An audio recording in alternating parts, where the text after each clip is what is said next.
Welcome to Europe's spaceport here in French Guiana and to your front row seat for the launch of the Jupiter Icy Moons Explorer on an Ariane 5 rocket. Our rocket is here on the launch pad with the JUICE spacecraft on top, ready to begin its journey. Over the next couple of hours, we will bring you live coverage of launch operations directly from here, The Jupiter Control Center. And from here, ESA's mission control at the European Space Operations Center in Germany. So this is where we're getting the first signals from the spacecraft after launch and confirmation that the solar panels have deployed. We'll be discussing exactly what makes this spacecraft so special. I'm Matt Russell. I'm Bruno Souza. I'm Raphael Chevrier. and I'm Lisa Peterson, and welcome to flight VA260 on the first leg of JUICE's journey into space.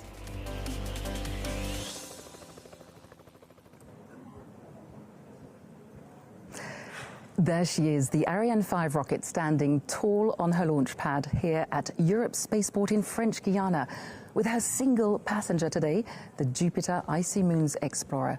JUICE safe and sound under the fairing, ready for liftoff in just under half an hour. I'm here in the Jupiter Mission Control Center, and we are some 12 kilometers away from the launch pad. And here, on the other side of this protective wall, which we call the fishbowl here in Jupiter, you can see the operational teams hard at work getting ready with the last preparations for today's launch. Opposite me here, we have partners, VIPs and guests, all waiting for liftoff, comfortably seated. And they are among the happy, well, the very lucky few who will get to see the liftoff with their own eyes. They'll feel it as well from the terraces on either side here of Jupiter. And I'm very happy to welcome Stéphane Israël, CEO of Arianespace. Welcome to Rotor Space, Stéphane. Good morning, Liz. So you're here to give us an update on the situation, but first of all, a very, very special mission today with an outstanding passenger under the fairing of Ariane 5. For sure, JUICE is an outstanding mission. I mean, this mission has involved more than 21 partners around ESA and Airbus Defence and Space. And so today is a very important day for us because this mission is a unique mission towards Jupiter. It is the start of an 8-year journey. And is this type of mission a particular challenge for your teams here? So this is a 30th scientific mission Arianespace is going to deliver for ESA, and the most recent one have been James Webb and before BP Colombo, so we know how to deliver them. But it is an escape orbit, so it means that after 27 minutes of flight, we will have given to the JUICE a speed of more than 10 kilometers per second to allow JUICE to escape from the Earth attraction. So this is what we are going to deliver today. And what's the situation looking like at the moment? I can see everything is green on the status board. Yes, so everything is green, and so to lift off, you need 3 parameters to remain green up to the very end. The launcher should be ready, and up to now the launcher is ready. JUICE should be ready, and up to now JUICE is ready. And the final parameter, which is very important, is the weather. And we will make 2 last checks for the weather, 20 minutes before the launch and 10 minutes before the launch, and we will see what will be the situation at this moment.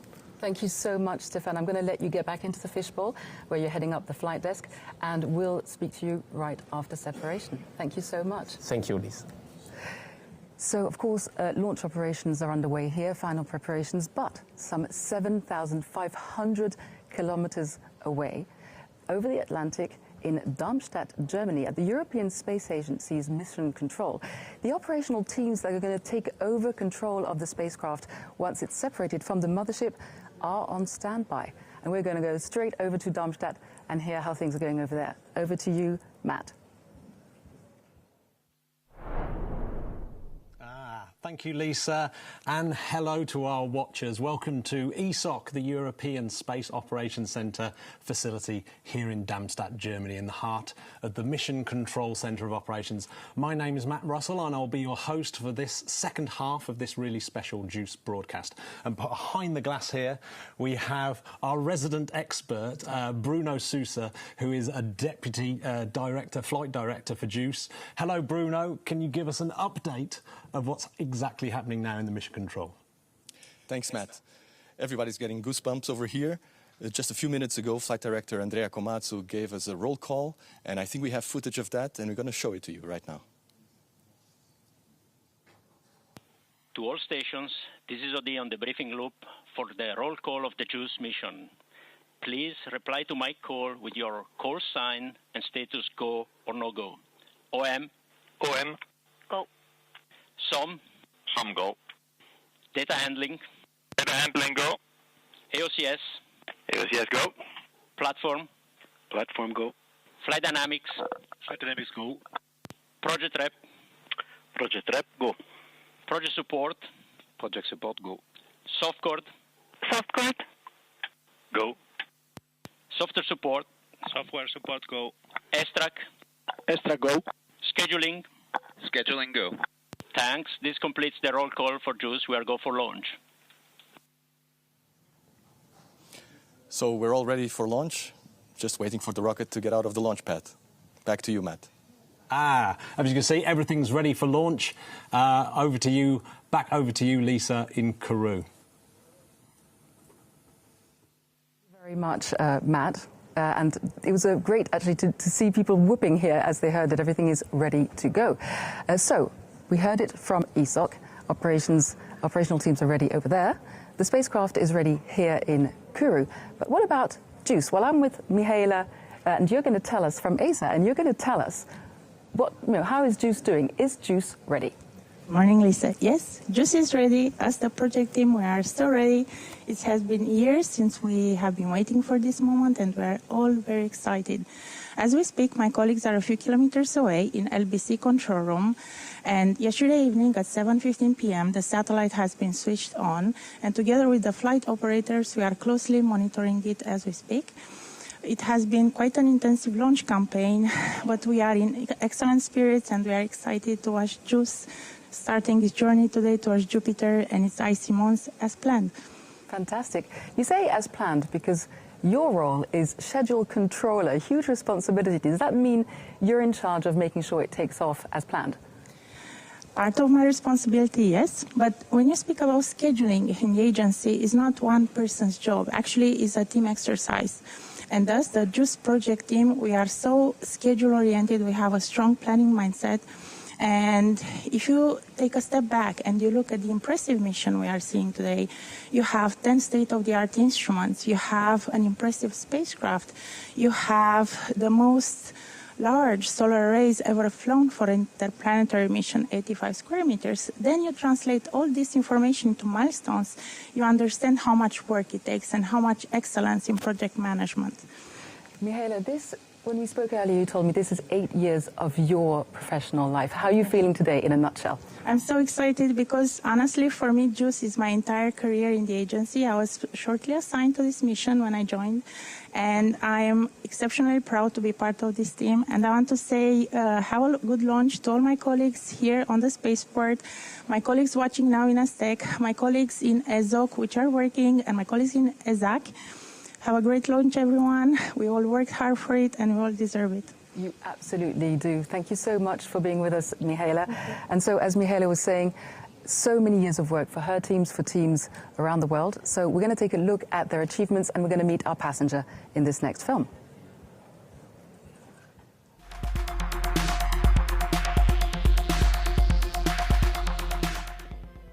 Jupiter, the largest planet in the solar system, is a place that holds many secrets. This fascinating gas giant planet and its intriguing moons have raised more questions than answers. Today, these answers are in ESA's grasp, with the very first European mission to Jupiter, JUICE. Short for Jupiter Icy Moons Explorer, this spacecraft will explore Jupiter and 3 of its icy moons, Callisto, Europa, and in particular Ganymede. Developed and built by Airbus, JUICE's spacecraft is equipped with 10 top-of-the-line science instruments to explore the Jovian system and investigate whether some of its many environments may be suitable for the formation of life. This grand odyssey of exploration begins with the launch of JUICE on an Ariane 5 rocket from Europe's spaceport in Kourou. an historical mission aiming at solving key mysteries, such as the possibility of life in the Jovian system, Ganymede's magnetic field, and last but not least, the formation of Jupiter and its moons. JUICE will also study Jupiter's complex weather, chemistry, and climate in detail. It's a very fantastic mission from the scientific point of view. Very broad science, very interdisciplinary science. We would like to see whether around Jupiter there are places where life could have started. To explore that, we need to find a place with internal energy and with liquid water. And inside the icy moons, we have good reason to believe that there is in fact more liquid water there inside the surface than on Earth. JUICE is expected to arrive at Jupiter in 2031 and will then make its Jupiter tour and moon's flybys before orbiting Ganymede. This will be the first time a spacecraft orbits any moon other than our own. During its journey, JUICE will face many dangers such as Jupiter's intense radiation belts or its large gravitational pull, but these dangers will be worth it for the science that JUICE will uncover. The gas giant will reveal some of its many secrets in 2032 when the first data will be available. Watch this space.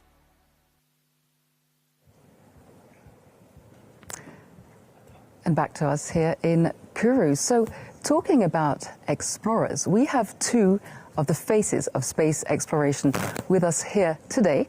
And I'm very pleased to welcome two of Europe's most experienced astronauts. We have Matthias Maurer and we have Thomas Pesquet with us here today.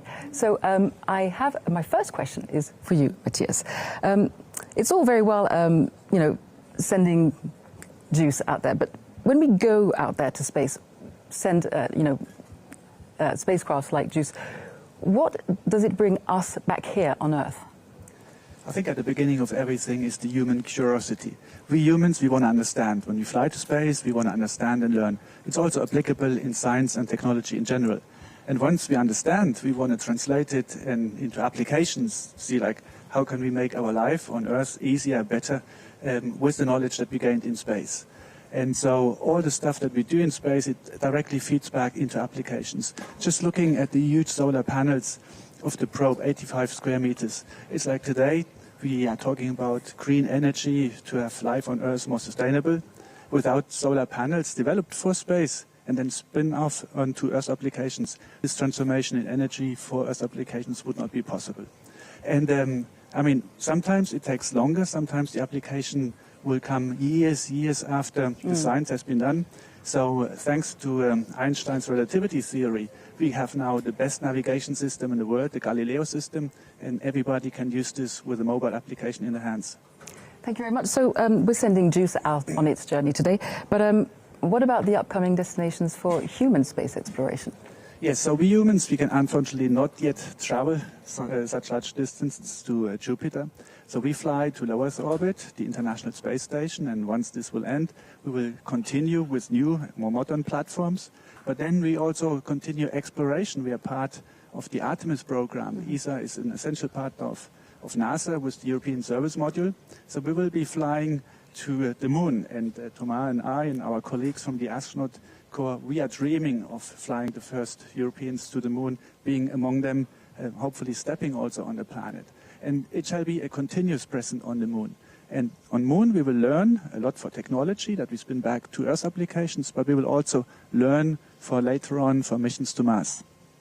So talking about, going to the moon, Thomas, are you getting ready to, take part in any of these missions that Matthias is telling us about? I think we are. I think ESA made the bold decision to send Europe onto this adventure, which was the right decision to make. I think we have a variety of destinations today. We should not forget low Earth orbit and the International Space Station. Our friend and colleague Andreas Mogensen is now in the final stretch for his mission, launching in August. And then we'll have a rotation of missions to low Earth orbit. We have new colleagues who have just started at the European Astronaut Center, and we're glad to have them. There's going to be so many missions to fly in the future, and obviously the Artemis missions. Everybody's trying to, do their part. Everybody's trying to contribute what they've learned in space, what they've learned before, to go as a team, and that's what we're focusing on for the years to come. So I hear the two of you telling me that you're both able and ready to go. Do you see yourself taking off from Europe's spaceport here in French Guiana, Thomas? I think it'd be a dream, but it's more than a dream because we're having this conversation. We're working on this independent, access to space for humans from French Guiana. We have all the building blocks. We've had a reliable launcher, Ariane 5, Ariane 6 is going to follow suit. We've had the ATV, the transfer vehicle. We've had the CRV, the return vehicle. We have Space Rider. We have everything. We have all the building blocks. We just have to put them together. And for this, you need a vision. I think we have the vision. Now we need a mandate. But tomorrow, you can imagine, now that Europe is more mature, now that Europe is, growing on the scene, people feel more and more European, sometimes because of the crisis around us. But at least the result is we're being more united. And I think that would be a fantastic project to kind of inspire Europe and to channel the best that Europe has to offer and to make Europeans dream for generations to come. Gentlemen, thank you very much. Stay with us because we have Josef Aschbacher. Josef, thank you so much for joining us. You are ESA Director General. Well, a very simple question to you. I mean, we're talking here about, the capability of space explorations. Are you going to make this happen?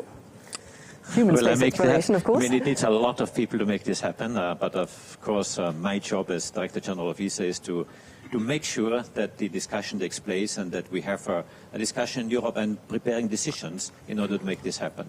In fact, we just received a report from a high-level advisory group called Revolution Space, and that really means a revolution for Europe in space to really engage, bring Europe one level higher in space exploration, literally, and make sure that Europe has all these capabilities which Thomas and Matthias have just described. So yes, we're doing everything to make it happen.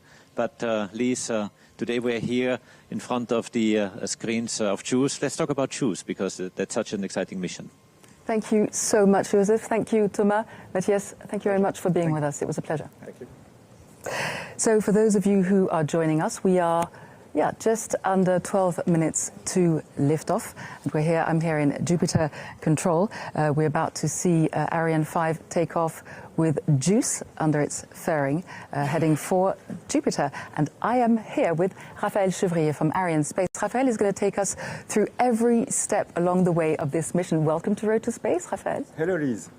So why don't you take us through maybe the next steps coming up now? Oh, absolutely. So Ariane 5 this morning is going to launch towards the east. So at such low latitude, we benefit from what we call the slingshot effect given by the rotation of the Earth, providing enough speed for JUICE. The launcher first performs a pitch maneuver to get into the required direction, and only 2 minutes and 17 seconds after liftoff, the two boosters have done their jobs of providing enough the main thrust, and they are detached from the launcher. And shortly after that, the fairing, which protected the spacecraft from the frictions of the air, is separated in two halves as we have crossed the limits of the atmosphere. We just don't need it anymore. And once the launcher reaches an intermediate orbit, the main stage is cut off and separated. We then enter the second proper phase of the flight with the ignition of the upper stage. The engine powers for about 16 minutes in order to raise speed and altitude and reach the targeted orbit for JUICE. The little towers that we see on the motion picture represent a chain of telemetry stations that are receiving data from Ariane 5 all along the flight path. And after some orientation maneuver, JUICE is separated on a liberations orbit, meaning it will have the required speed to escape the gravitational pull of the Earth. This is almost the end of the mission for the launcher perspective, as we still need to perform some disposal maneuvers of the upper stage, but this is definitely the beginning of the journey for JUICE.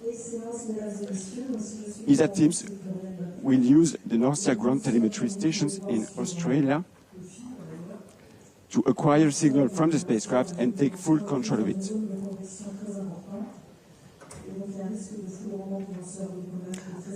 I think I'll take over from here, Raphael, because I can actually hear... There's an announcement here. Yes, an announcement here.